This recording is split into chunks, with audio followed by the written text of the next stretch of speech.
thought I'd like to tell you a story that happened to me my first year out at LSU. I had an English class early in the morning, and I would walk to my English class passing the cage where Mike the Tiger was kept on the campus.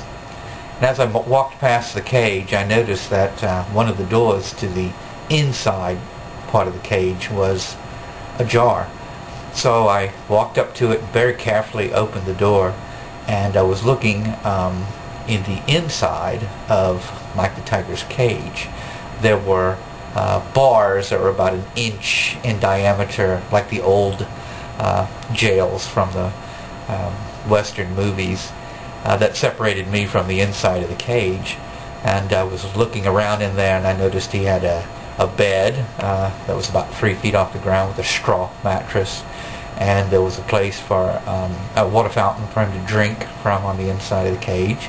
And I could also see from my vantage point the door that passed between the inside and the outside part of the cage.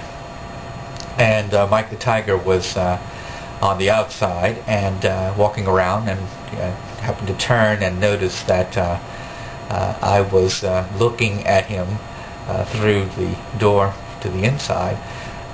He stopped like a statue when he noticed me looking at him, and he got down rather low, like cats do when they're trying to attack a bird.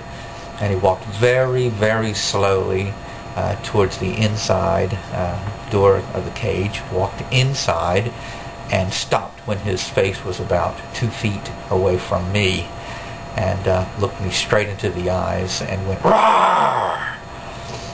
Which scared me considerably. I slammed the door closed, and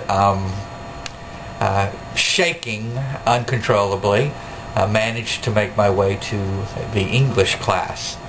I was a little late for class because of all that, and I sat down. The lecturer was saying something. I didn't even listen to what he was saying, and eventually I couldn't hold it in anymore, and I looked at him and I said, "Do you know if Mike the Tiger got out of the cage, he would kill the first human he saw?" And he stopped, and everybody in the classroom stopped, and they looked at me, and there was utter silence. And the lecturer decided he was going to take the opposite opinion, that Mike had been around people so much he wouldn't even be aware that they were food, and argued with me, and I let him go ahead. And some of the other people in the class participated as well. And when he was done, I told him the story of what had just happened to me. When that story was done, the lecturer looked at me and said, "Do you think that cage is still open?" And I said, "I don't know." He said, "Well, let's go find out." So the entire class, about 20 people and the lecturer, all went to Mike the Tiger's cage.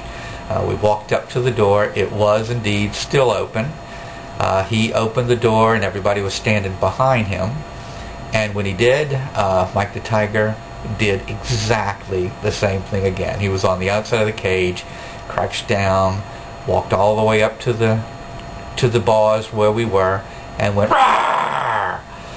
Well, some of the kids ran away screaming. We never saw him again. Others fell down. Some started crying. But the lecturer slammed the door closed and spun around and looked directly at me and pointed his finger at me and said, "Do you know, if Mike the Tiger ever got out of the cage, he'd eat the first person he saw."